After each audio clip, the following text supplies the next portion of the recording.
ფინანსების 360 გრადუსი.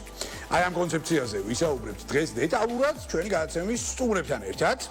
მინდა მივესალმო მაგდა ელისაშვილს, Grant Thornton საქართველოს ბიზნეს პროცესების გადაწყვეტილებების დეპარტამენტის დირექტორს და ასევე ნინა კობახიძეს ბიზნესის განვითარების მენეჯერს. მოგესალმებით, მეგობრებო, ძალიან დიდი მადლობა თქვენი დროისთვის. ბიზნესი 360 ძალიან საინტერესო კონცეფცია და ძალიან საინტერესო სახელი, headline-ი იმთავითვე.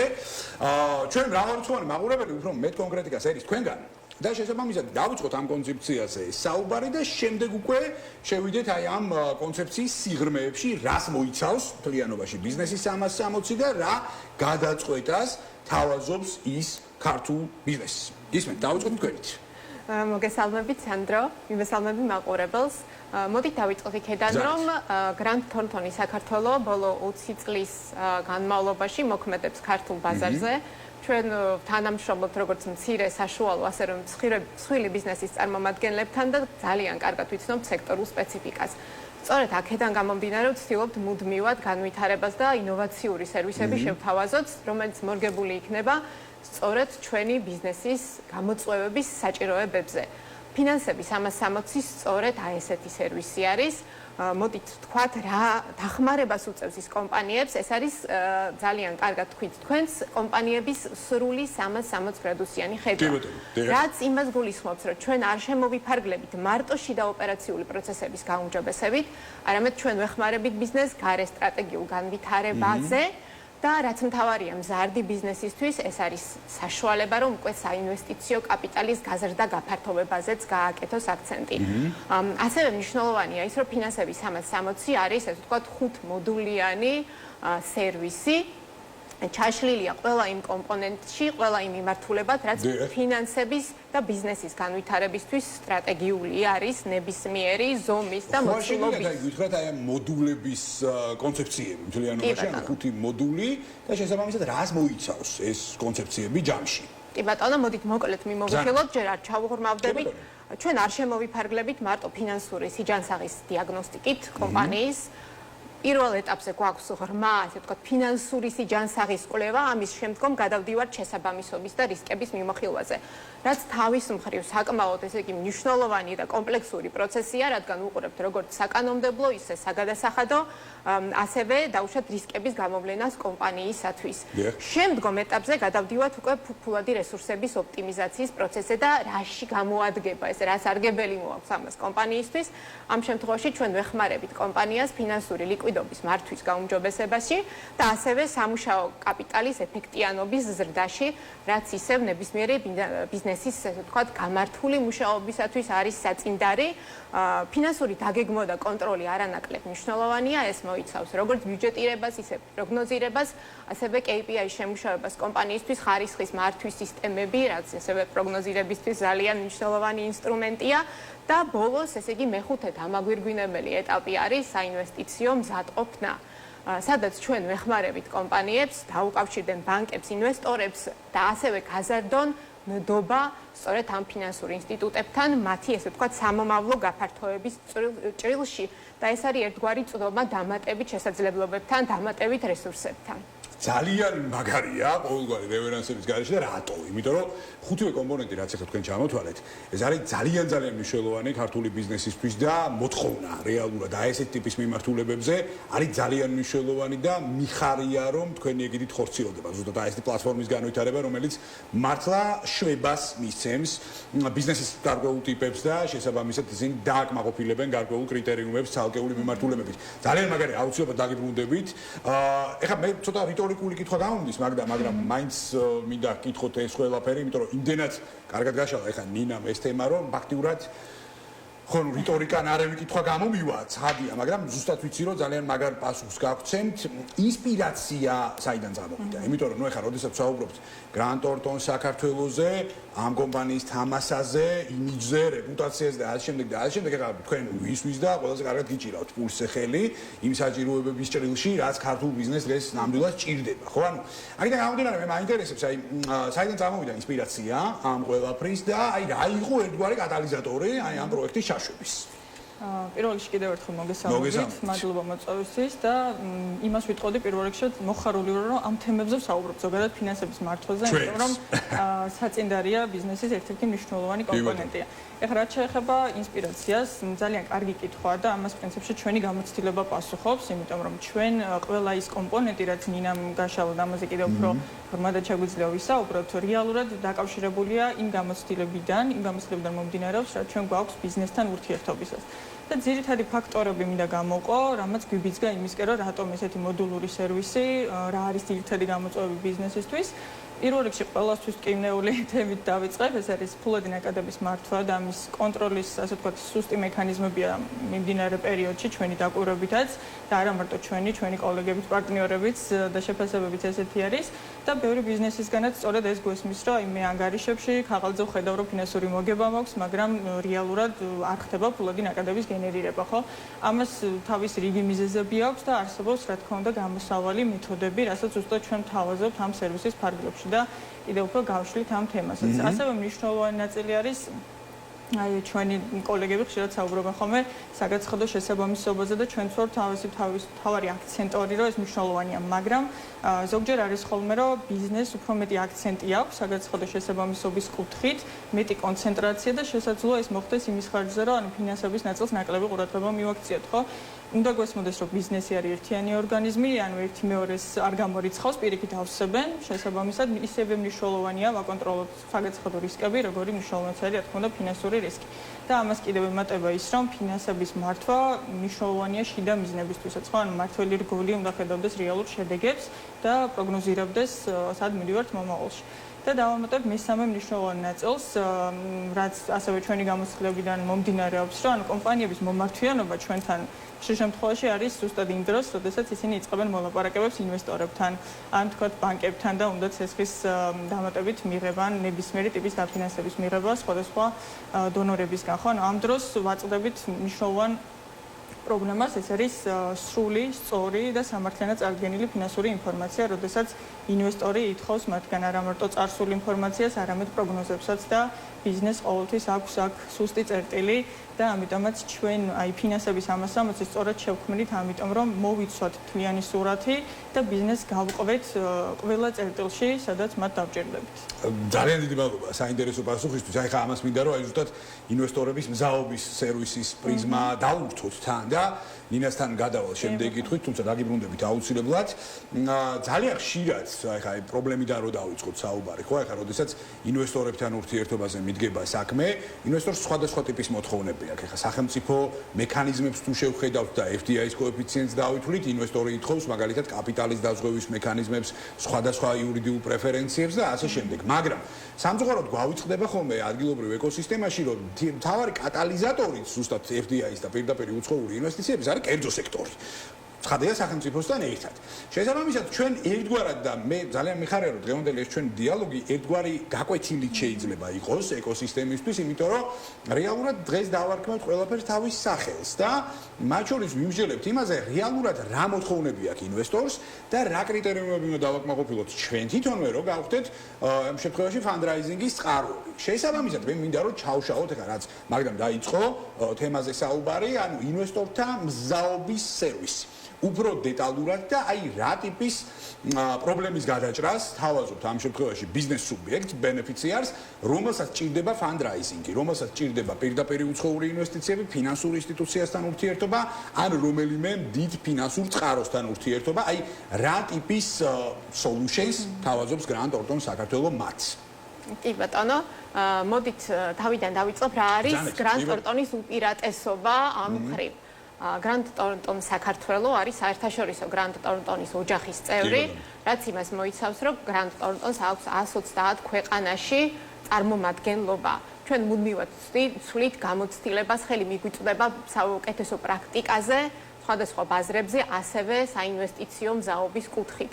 ჩვენ შეგვიძლია არა მარტო ადგილობრივი და უშუალოდ კანონმდებლობის და სპეციფიკის გათვალისწინებით დავეხმაროთ ბიზნესს საინვესტიციო მზაპაკეტის შექმნას, ჩვენ შეგვიძლია დავაკავშიროთ ის ქვეყნის გარეთ არსებულ ბიზნესებთან, ინვესტორებთან და და სწორედ ამაში დაგვეხმარებიან ჩვენი პარტნიორი ორგანიზაციები მსოფლიოს მასშტაბით.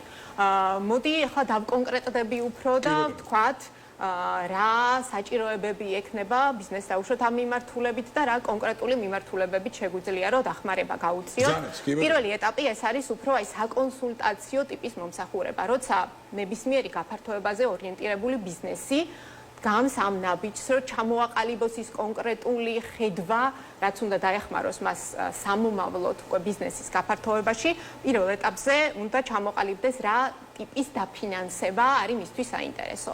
იქნება ეს ბანკი, იქნება ეს კერძო სტრატეგიული ინვესტორი, იქნება ეს ჰედჯ-ფონდი, ასე შემდეგ და ასე შემდეგ. შემდეგი ეტაპი არის კონკრეტულად გადაწყდეს რა ტიპის დაფინანსების ინსტრუმენტს გამოიყენებს, ხო? დაუშვათ შეიძლება აინტერესებდეს სესხი, კაპიტალური ინვესტიცია, სეიფი, ასე შემდეგ და ასე შემდეგ. მაგრამ პროცესის დაწყებამდე აუცილებელია, რომ ბიზნესს კონდეს მკაფიო უკვე ხედვა რა მიმართულებით უნდა მოახდინოს, ესე ვთქვათ, დაფინანსების სორსების მოძიება. შემდეგი ეტაპი არის ინვესტიციის მოცულობა. ესეც ძალიან მნიშვნელოვანი ეტაპია, კონკრეტული ხედვა უნდა გქონდეს ბიზნესს, რა ტიპის მოცულობაზეა საუბარი, იმიტომ აქედან გამომდინარე უკვე განპირობებულია თვითონ ინვესტიციის და დაფინანსების სტრუქტურაც. როგორც კი სტრუქტურაზეც წარმოდგენა ექნება ბიზნესს, უკვე არის ფაქტიურად შემაჯამებელი ეტაპი გარიგების პირობები. აი სწორედ აი ამ ასე ვთქვათ 5 კომპონენტიანი მიდგომის შემდეგ ძალიან მნიშვნელოვანია რომ ვიცოდეთ უკვე კომპანიის ღირებულების დადგენა გვესაჭიროება თუ არა კაპიტალური ინვესტიციის შემთხვევაში. ამ ეტაპსაც რო გავივლით ხდება უკვე პოტენციური ბიზნესისთვის ესე ვთქვათ საჭირო დოკუმენტების ფიჩდექის შექმნა, რაც ასევე მოიცავს მაგრამ ადრეც ისაუბრა ბიზნეს გეგმის და საინვესტიციო მემორანდუმის ჩამოყალიბებას, ასე ვთქვათ, ახვეწას იდეალურ მდგომარეობაში მიყვანას, თუ უკვე რაღაცა დონის დრაფტი აქვს ბიზნესს, რა თქმა უნდა, ფიჩდექი და ფინანსური პროგნოზები და ასევე დავეხმარებით კომპანიას due diligence-ის პროცესში, თუ ამის საჭიროება არის.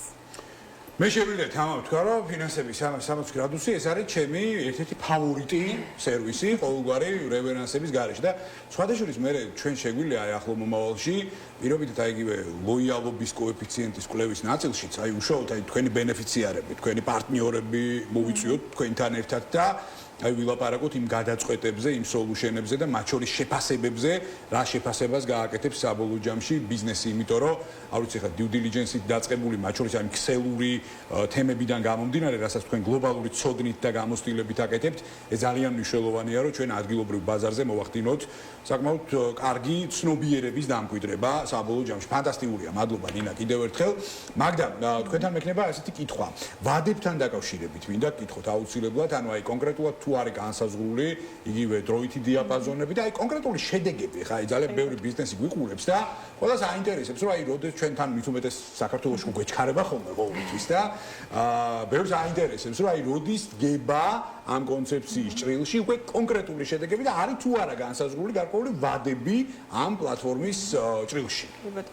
რა თქმა უნდა, ეს სერვისი სწორედ ამიტომ შეიქმნა, რომ ბიზნესი ეჩქარება და ჩვენც გვინდა რომ სწრაფი გადაწყვეტილებები შეთავაზოთ და სხარტ. პირველ რიგში სანამ ვადებზე ვისაუბრებ, ეს ინვესტორების პაკეტი, ასე ვთქვათ, არის მეხუთე კომპონენტი და გავშალოთ წინა 4, რომ უფრო კონკრეტული იყოს ბიზნესისთვისაც ის მოლოდინები, რასაც ჩვენ პირდებით და შედეგები.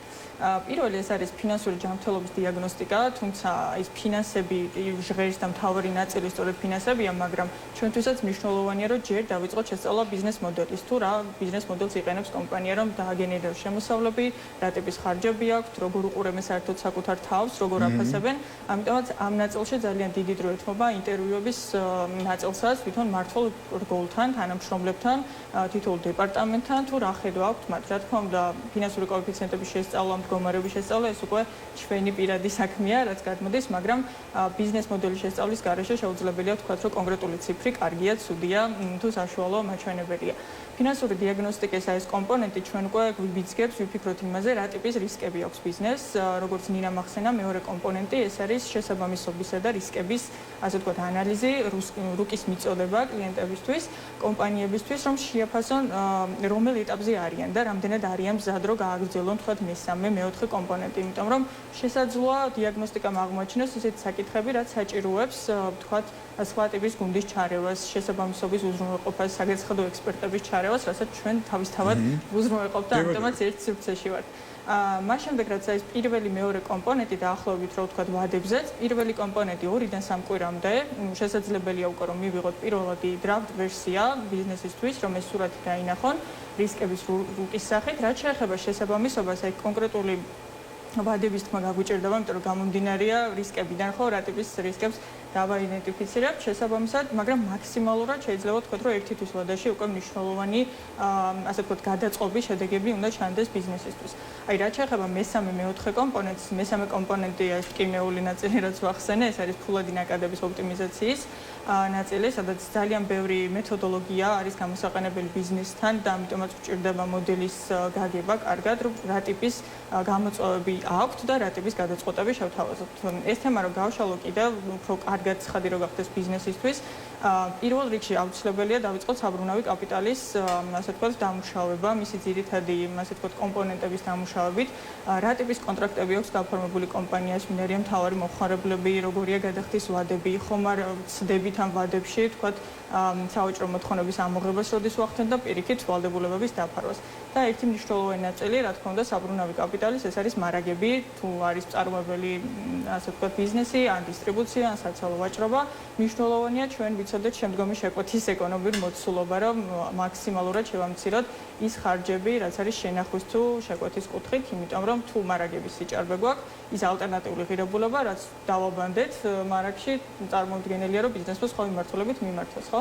კიდევ მნიშვნელოვანია თქვა სავალუტო რისკების კონტროლი, მით უმეტეს ბევრი საქონლის ასე ვთქვათ იმპორტიორი ვართ, იმპორტიორი ქვეყანა ვართ, შესაბამისად არის რომ შესყიდვა გვიწევს დოლარში, ევროში, გაყიდვა გვიწევს ლარში, შესაბამისად არის მეთოდები, იქნება ეს ბუნებრივი ჰეჯირების მეთოდი თუ სხვა მხრივ, რომ დავეხმაროთ ბიზნესს, ზუსტად ეს კომპონენტები გამოიყენონ, რაც შესაძლოა არ იყოს მათთვის ხელმისაწვდომი ინფორმაციის დონეზეც კი და შევთავაზოთ ოპტიმიზირებული ფულადი ნაკადების ბიუჯეტი.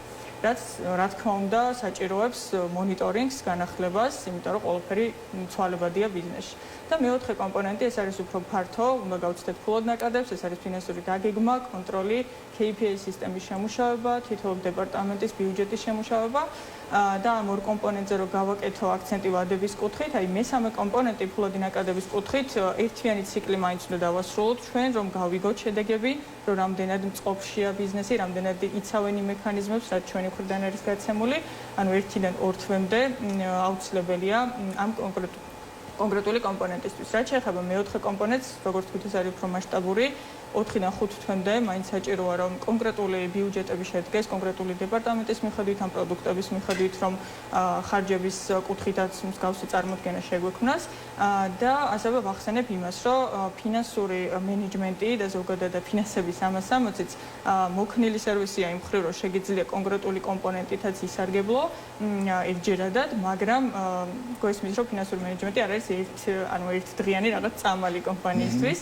ამას სიცხადეში აქვს, რა თქმა უნდა, ერთჯერადობას, მაგრამ მნიშვნელოვანია განგრძობითი მიდგომა ბიზნესის მდგრადობისთვის და რა თქმა უნდა, ჩვენ პირველი მხარდამჭერი ვართ ამ ნაწილში ბიზნესისთვის. ძალიან მაგარია და აი ხა მე კიდევ ერთხელ ჩვენ ყურადღებით დავაკვირდებით აი ამ კონცეფციის განვითარებას ბაზარზე. დიდი სიამოვნებით თქვენთან ერთად უმასპინძლებთ ასევე იმ ბიზნესებს და დარწმუნებული ვარ აპრიორშივე რომ ძალიან ბევრი ქართული ბიზნეს სუბიექტი ისარგებლებს ამ მომსახურებით, იმიტომ რომ ხა მართლა დეტალურად ამომწურავი ინფორმაცია მიაწოდეთ ჩვენს მრავალრიცხოვან მაყურებელს ზოგადად ამ პროდუქტთან დაკავშირებით და ძალიან მაგარია ეს. მინდა გისურვოთ წარმატებები და ამ პროექტს უსურვო წარმატებები და მომავალ შეხვედრამდე და დარწმუნებულება ძალიან მალე შევხვდებით ისევ პირდაპირ ეთერში დაგემშვიდობოთ. მოკლედ ძალიან მაგარ კონცეფციაზე ვისაუბრეთ ფინანსები 360 გრადუსი გრანტ თორნტონ საქართველოსგან.